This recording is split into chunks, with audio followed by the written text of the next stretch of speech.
കുഞ്ഞച്ചൻ ചേട്ടൻ, കോട്ടയം കുഞ്ഞച്ചൻ ചേട്ടൻ വന്നേ! കുഞ്ഞച്ചൻ ചേട്ടൻ വന്നേ!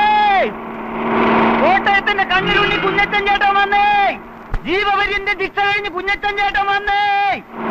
കോട്ടയം ചന്തയുടെ രോമാഞ്ചം കുഞ്ഞച്ചൻ ചേട്ടൻ വന്നേ!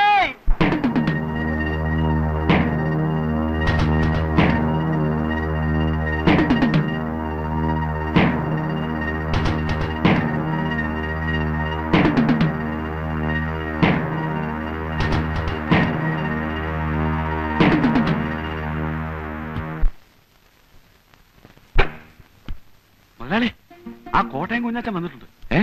കോട്ടയം കുഞ്ഞച്ചൻ? അതെ. അവന്റെ ശിക്ഷ കഴിഞ്ഞു? കഴിഞ്ഞ് കാണുമല്ലോ. പരോളൊന്നുമല്ലോ. ആണോ? പിള്ളേരൊക്കെ ഇതിനെ വിളിച്ചു പറഞ്ഞോണ്ട് പോകുന്ന കേട്ടു. ശിക്ഷ കഴിഞ്ഞെന്നാ കേട്ടത്. അതിപ്പോ ജീവപര്യന്തെന്ന് പറഞ്ഞാൽ പഴയതുപോലെ ഉണ്ടോ മുതലാളി?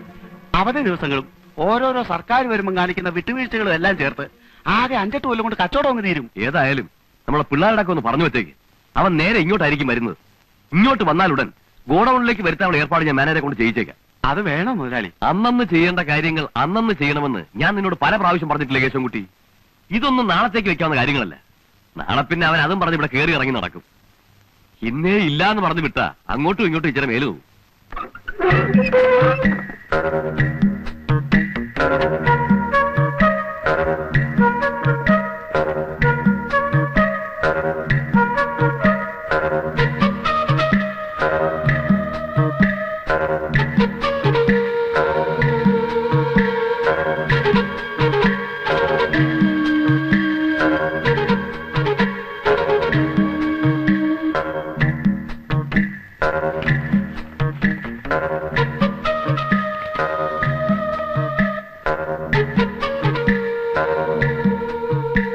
ഇതിൽ കൂടുതൽ തരാനുള്ള പാങ്ങില്ല കുഞ്ഞച്ച. മുതലാളി, നീ വിചാരിക്കുന്ന പോലെയല്ല. ചന്ത കെട്ടുപോയി കുഞ്ഞച്ച. കച്ചവടം മുഴുവൻ കൊച്ചിക്ക് തള്ളിപ്പോയില്ലേ? ആലപ്പുഴയിൽ പോകുന്ന കാര്യമാണെങ്കിൽ നാഷണൽ ഹൈവേ ഒക്കെ ഡെവലപ്പ് ചെയ്തതിനു ശേഷം അവര് നേരിട്ട് കൊച്ചിയും തിരുവനന്തപുരമായിട്ടുള്ള ഇടപാടാ. ഇവിടെ ഇരിക്കുന്ന അരിച്ചാക്ക് കണ്ടൊന്നും നീ വിചാരിക്കണ്ട. മാർജിനൊക്കെ വളരെ കുറവാ. എടോ, കഴിഞ്ഞ കൊല്ലം ക്രിസ്മസിന് ഞാൻ പരോളി വന്നപ്പോ താൻ എന്നാ പറഞ്ഞേ? അന്നും ചന്ത കൊച്ചിക്ക് പോയിട്ടുണ്ടല്ലോ. അന്ന് നാഷണൽ ഹൈവേ ഉണ്ടല്ലോ. അന്ന് താൻ എന്നാ പറഞ്ഞേ? നിന്നെ ഇറങ്ങി ഇങ്ങോട്ട് കെട്ടിയടറാ, നിനക്ക് വർക്ക്ഷോപ്പല്ല വണ്ടി കമ്പനി തുടങ്ങാനുള്ള കാശ് തരാവുന്നു. തനിക്ക് വേണ്ടിയല്ലോ ഞാൻ അവനെ കുത്തി മലിച്ചത്. പൊന്നെ, കൊല്ലാനൊന്നും പറഞ്ഞില്ലല്ലോ, ഒരെണ്ണം കൊടുക്കാനല്ലേ പറഞ്ഞുള്ളൂ. അത് ശരി. അടിപിടിയാവുമ്പോ അടി ചിലപ്പോ കുത്തിലെത്തിയെന്ന് വരും, കുത്തുകൊണ്ടവൻ ചിലപ്പോ ചത്തെന്നും വരും. നിന്റെ കേസിന് ഞാൻ രൂപ 1-2 കൊല്ലല്ലോ ചെലവാക്കിയത്. അതൊന്നും കുഞ്ഞച്ച മറന്നിട്ടില്ലല്ലോ. ഓ, ഇയാളങ്ങ് ഒലത്തി ചെലവാക്കി എന്നെ അങ്ങ് രക്ഷപ്പെടുത്തി. കൊല്ലാന്റെ സ്ഥാനത്ത് കിടന്നിട്ടാണോ ഞാൻ വരുന്നേ? കുഞ്ഞച്ചൻ എന്ത് പറഞ്ഞാലും ശരി, വേണമെങ്കിൽ എടുത്തോണ്ട് പോ. എനിക്ക് ജോലി തിരക്കുണ്ട്. കുഞ്ഞച്ചൻ ചേട്ടോ, ചന്ത ദിവസം ഏട്ടാ, നല്ല കച്ചവടമുണ്ട്. കിഴക്കുന്നുള്ള ചില കച്ചവടക്കാർ പുറത്ത് കാത്തു നിൽക്കുന്നു. അലമ്പില്ലാതെ പോ. നീയൊക്കെ ഏതാടാ? ചേട്ടൻ ഞങ്ങളെ അറിയില്ല. ചേട്ടൻ പോകുന്ന സമയത്ത് ഞങ്ങൾ പിള്ളേരാ. പോയേക്ക, അതാ നല്ലത്. അന്വേഷിച്ചാ മറ്റെന്തെങ്കിലും പണി കിട്ടും.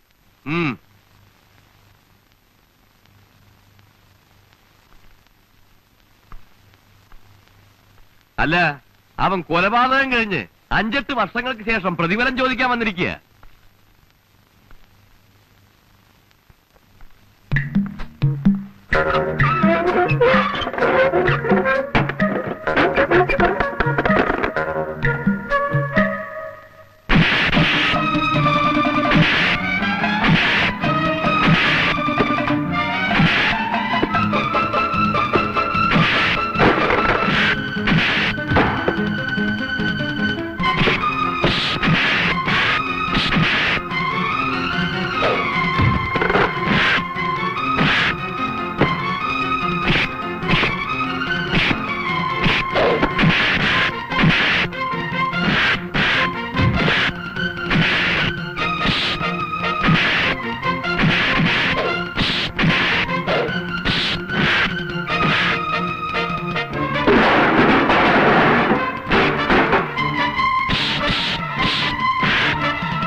ഞാൻ ഇന്നും കൃത്യമായിട്ട് ഓർക്കുന്നു.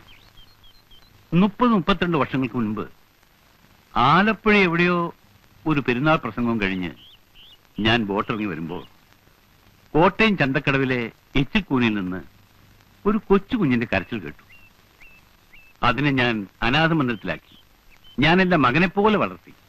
അവനെ പഠിപ്പിച്ച് ഒരു നിലയിലാക്കണമെന്ന് വെച്ച് ഞാൻ പഠിപ്പിക്കാൻ ശ്രമിച്ചു.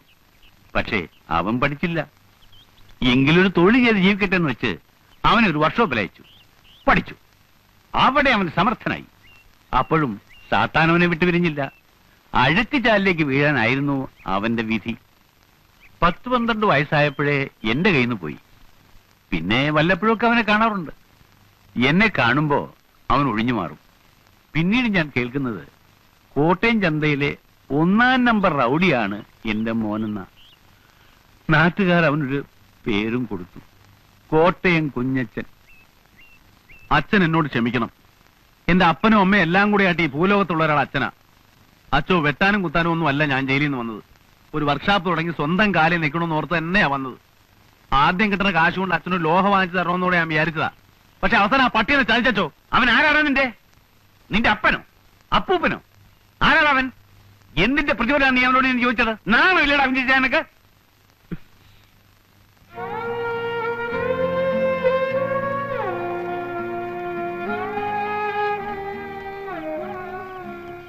കുറച്ച് പണം ഞാൻ തരാം. നിനക്ക് ഇഷ്ടമുള്ള ഒരു തൊഴിൽ ചെയ്ത് ജീവിക്കുക. ഇവിടെ എങ്ങും വേണ്ട, ഏതെങ്കിലും ഒരു ഗ്രാമത്തിൽ. എനിക്ക് ഈ കോട്ടയം വിട്ട് എങ്ങും പോകാൻ വയ്യച്ചോളൂ. വേറൊരു സ്ഥലം എനിക്ക് അറിഞ്ഞുകൂടാ. എനിക്കറിയാവുന്നൊരു സ്ഥലമുണ്ട്, ഗ്രാമമാണ്. അവിടെ നിനക്ക് വർക്ക്ഷോപ്പ് ഇടുകയോ ഡ്രൈവിംഗ് സ്കൂൾ നടത്തുകയോ ഒക്കെ ചെയ്യാം. ഓടാങ്കര. ഞാൻ കുറച്ചു കാലം അവിടെ വികാരിയായിട്ടിരുന്നിട്ടുണ്ട്. ഓടാങ്കര.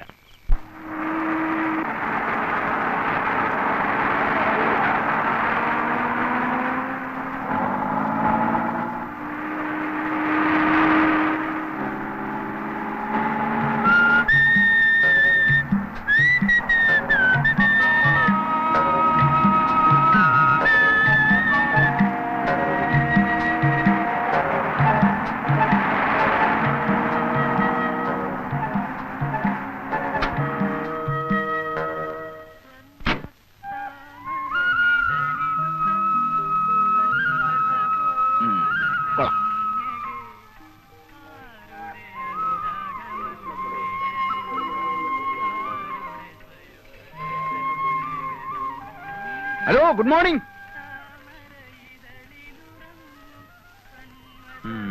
സ്ഥലത്തെ പ്രമാണിമാരായിരിക്കും.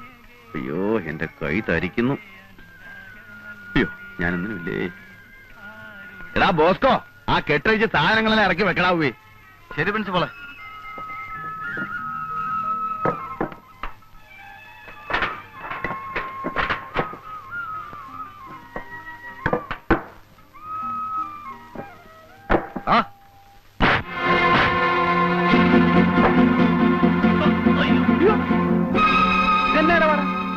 എന്തുവാ പ്രശ്നം? എന്തുവാ? കാര്യം എന്തുവാ? കാര്യം തന്നെ. ഇയാളാണോ ഈ പ്രോ കോട്ടയം കുഞ്ഞച്ചൻ? അയ്യോ, പ്രോ എന്ന് പറഞ്ഞ പ്രൊഫസർ അല്ല, പ്രൊപ്രൈറ്റർ, ഉടമസ്ഥൻ എന്ന് പറയും. ഇംഗ്ലീഷ് തീരെ പിടിയില്ലല്ലേ. എന്താ പേര്? ഇരട്ടക്കണ്ണൻ കുട്ടപ്പൻ. ഇരട്ടക്കണ്ണൻ. 1, 2. ശരിയാണല്ലോ, 2 കണ്ണുണ്ട്. ഇരട്ടക്കണ്ണൻ തന്നെ. അല്ല, എന്താ നിങ്ങളുടെ പ്രശ്നം? ഞങ്ങൾ ഇവിടുത്തെ ലോഡിംഗ് അൺലോഡിംഗ് വർക്കേഴ്സ് ആണ്. അയ്യോടാ, ലോഡിംഗ് അൺലോഡിംഗിനാണോ വിറ്റാത്തിയും കളരിയൊക്കെ ആയിട്ട് ഇറങ്ങിയിരിക്കുന്നത്? അത് ഞങ്ങളുടെ സൗകര്യം. ഓ, ആയിക്കോ. അപ്പൊ എന്താ നിങ്ങളുടെ പ്രശ്നം? ഇവിടെ ചരക്കിറക്കാൻ ഒക്കുകയില്ല. ചരക്കിറക്കാൻ ഒക്കെയെന്ന് പറഞ്ഞാ? ഒക്കുകയില്ല എന്ന് പറഞ്ഞാൽ നിങ്ങൾ പുറത്തുനിന്ന് കൊണ്ടുപോയവരെ കൊണ്ട് ഇറക്കാൻ ഒക്കുകയില്ല. ഞങ്ങൾ ഇറക്കും. അല്ലാതെ ഞാൻ അവർക്ക് കേറ്ററക്ക് കൂലി കൊടുത്തിട്ടാ വന്നിരിക്കുന്നേ. എന്റെ ഒരുപാട് പൈസ ഒന്നുമില്ല. എങ്കിലും ഇറക്കാൻ ഒക്കുകയില്ല. എന്ന് പറഞ്ഞാൽ ചിക്കിലില്ലാത്തനെ ഭയങ്കര ടൈറ്റാ. ഒരു സ്ഥാപനം തുടങ്ങാൻ പോകല്ലേ. ശരി, ഇറക്കിക്കോ. എന്ത് വേണം? 4500 രൂപയാവും. അയ്യോ, 4500 രൂപയോ? പൂജ്യമൊന്നും കൂടി പോയിട്ടില്ലല്ലോ. 450 അല്ലല്ലോ? അല്ല, 4500 ഒരു പൈസ പറഞ്ഞാൽ ഇതിവിടെ ഞങ്ങൾ ഇറക്കില്ല, വേറെ ആരുമായിട്ട് ഇറക്കാനും പോകുന്നില്ല. ന്യായമായിട്ടുള്ള കൂലി പറ. ഇത്രയും സാധനങ്ങൾ ഇവിടെ ഇറക്കാനുണ്ട്. ഒരു അരമണിക്കൂർ നേരത്തെ പണിയേ ഉള്ളൂ. എന്റെ കയ്യിൽ ആകെ 1000 രൂപയേ ഉള്ളൂ. എനിക്ക് വേറെ ഒരുപാട് ആവശ്യങ്ങളുണ്ട്. ഇതിൽ നിന്ന് ഒരു 500 രൂപ ഞാൻ നിങ്ങൾക്ക് തരും. ഞാൻ കൂടെ സഹായിക്കാം. നമുക്ക് എല്ലാവർക്കും കൂടെ ഒരു അരമണിക്കൂറിന്റെ കാര്യം അങ്ങ് തീർക്കാതെ വാണ്ടേ കടപേടിച്ച് പന്തളത്തി എന്നപ്പോ പന്തവും കുത്തിപ്പട പന്തളത്തോട്ടെന്ന് പറഞ്ഞ പോലെ ആയല്ലോ. ഏതായാലും പോലീസ് സ്റ്റേഷനിൽ ചെന്ന് ഒപ്പിടാൻ പോണതല്ലേ, അപ്പൊ പിന്നെ അതതിന്റെ ഒരു ശീലങ്ങ് ആയിക്കോട്ടെ. എന്റെ കർത്താവെ, എന്നെ നീ നല്ലവനാക്കാൻ സമ്മതിക്കുകയല്ലേ. നിന്റെ തിരുമിഷ്ട അതാണെങ്കിൽ അതങ്ങ് നിറവേറട്ടെ.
ബോസ്കോ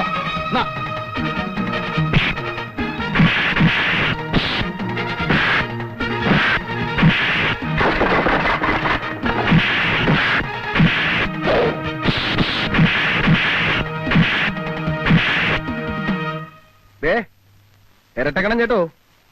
വാക്ക് പറഞ്ഞ വാക്ക് എവിടി പറഞ്ഞ കാശുണ്ട്. കോട്ടയം കുഞ്ഞിന്റെ തന്ത ഒന്നേ ഉള്ളൂ. പിന്നെ പറഞ്ഞതിൽ കൂടുതലായിട്ട് വേറെ ചില കാര്യങ്ങളൊക്കെ ഉണ്ടായല്ലോ. അതിന് എണ്ണയും കുഴമ്പൊക്കെ വാങ്ങിക്കേണ്ട ആവശ്യം വരും. അതിന് 100 രൂപ, മൊത്തം 600 രൂപ ഉണ്ട്. പിടി പിടി, 100 രൂപ എക്സ്ട്രാ ഉണ്ട്. പിടിക്കുന്നേ. ഇനി റൗഡി ചേട്ടന്മാരെല്ലാം കൂടെ ഉത്സാഹിച്ച് എന്റെ സാധനങ്ങളൊക്കെ ഒന്ന് ഇറക്കി വെച്ചാട്ടെ. എടാ വാടാ, കുഞ്ഞച്ചൻ ചേട്ടന്റെ സാധനങ്ങളൊക്കെ നമുക്ക് തന്നെ ഇറക്കി വെക്കാം. അപ്പൊ കൊള്ളണത് കൊണ്ടപ്പ സംഗതി ക്ലിയറായി. പേരെന്തുവാ? കുഞ്ഞച്ചൻ, കോട്ടയം കുഞ്ഞച്ചൻ. തലക്ക്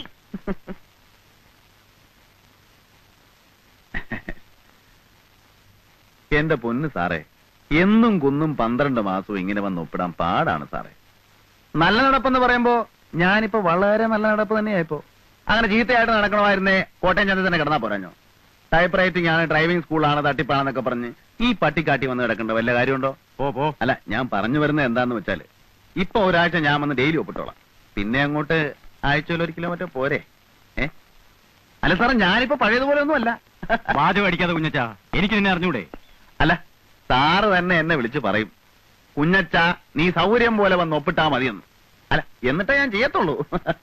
അപ്പൊ ഞാനങ്ങോട്ട് ഈ വരുന്ന വെള്ളിയാഴ്ച, അതായത് നമ്മുടെ ഓടാങ്കര പള്ളിപ്പെരുന്നാളിന്റെ തലേ ദിവസം